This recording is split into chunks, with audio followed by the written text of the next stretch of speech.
Siz ozgina boyroq bo'lsangiz-chi, bolangizni anitda o'qituvchisi har kuni turт qilamasdi. Kambag'alli bolasi, so'k, ur, bemalol xohlaganingni qil, orqasidan baribir hech kim so'rab kelmaydi deyshadi-da. Ayniqsa bu munosabatga sizning o'g'lingiz eng munosibi. Chunki sinfida bizdan kambag'al oilani bolasi yo'q. Jim, nima qilay yana? Kuni bilan ishda bo'lsam, qo'limdan kelgan hamma ishni qilsam. Bilmadim. Demak, qo'lingizdan kelgan hamma ishni qilmayapsiz. Shuncha odam eplab yuribdi-ku. O'zichi, uyi barakasi ayolda bo'ladi. Shu seni barakang yo'qligi uchun menga ta'sir qiladi shu.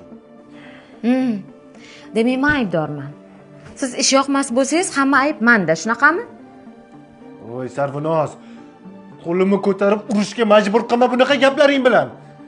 O'zi umuman sen bilan gaplashib men vaqtimni ketkazib o'tiribman. Bo'lar bo'lmas gaplar bilan.